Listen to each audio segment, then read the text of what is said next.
Well, he says, you know, it's written all over your face. You're afraid of going to a seance. But he says, I know you. He says, you're going to come. And then he started telling me how brave I was when I was aboard ship, you know, different things. He says, you're not the same man, you're changed. You're chicken. That's all I needed to hear. I said, when do we go to a seance? So one Saturday evening, we were in the place. It was our first time. Very beautiful place. The medium was a lady. She had a gorgeous new home in Montreal. And there were about 20 invited guests there, which I was one of them. And she communicated with the spirits for different people there. And they were telling them what the spirit said. One man said, I would like to talk to my friend that died 6 months ago. But I don't want him to appear. Just want to talk to him. Because he says, I don't trust you talking to my friend for me. So the medium says, let me inquire of the spirit. Yeah, the spirit will talk with you. And that big masculine voice was heard in the place. It says, hi Frank. It's nice of you to ask for me to talk with you. And they had a little chat. And after it was over, Frank says, this is the greatest thing on earth, to be able to talk with the spirits of the dead. Then the medium said, we have a very special surprise tonight for you people.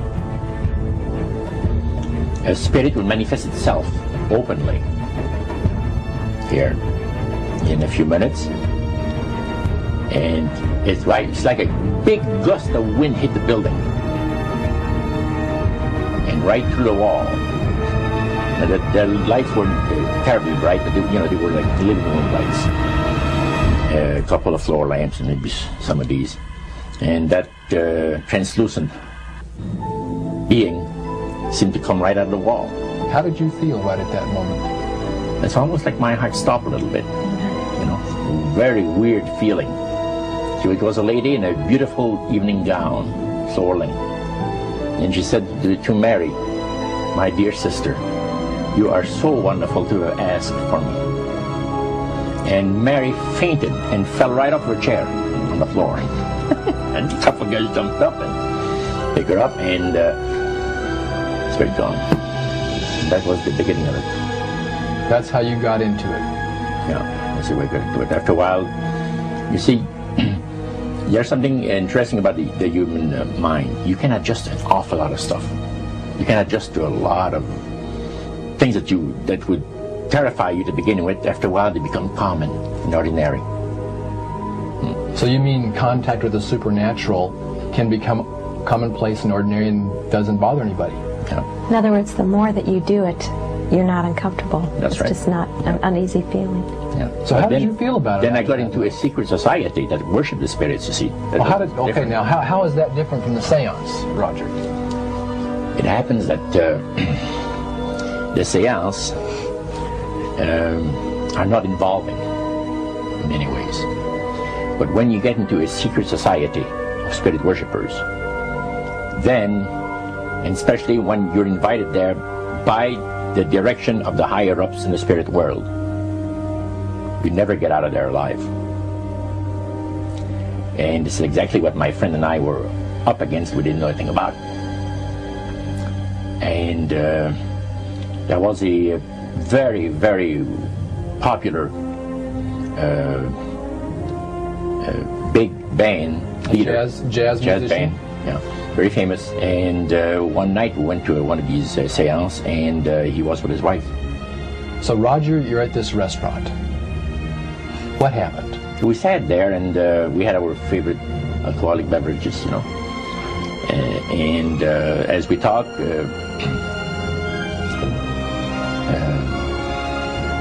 the band leader says, I want power. I go right to the source of power.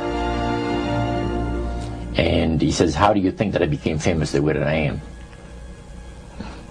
Well, I said, you must have had some good luck. Well, he says, there's no such thing as good luck. He says, there's either some power working for you somewhere, or you don't get ahead in this world.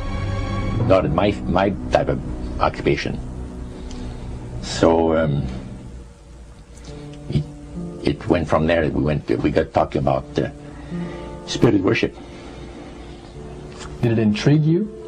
Or did it make you want to find out more about what exactly he was talking about? Yeah. So he said the supposed spirits of the dead that you're talking with are demon spirits.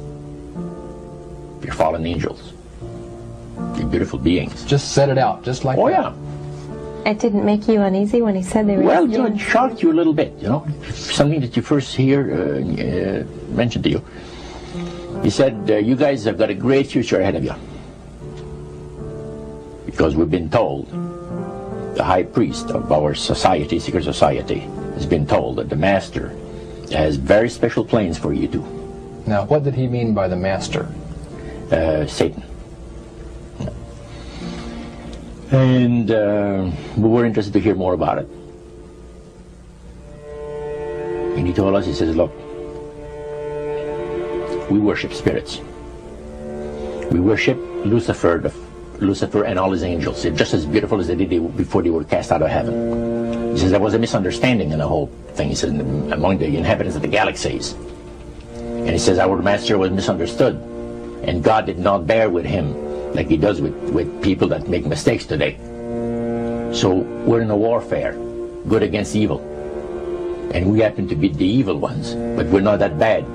He says, I look at this business between the forces of good and evil. He says, you believe in one person believes in God, and everyone believes in Lucifer. It's like politics. So the great controversy is real. And you've heard someone talk about it that's on the other side. And to these people, they are sold to the fact that Christ will not return to this planet with power and great glory. He's going to abdicate all claims to the planet, because the high priest once said that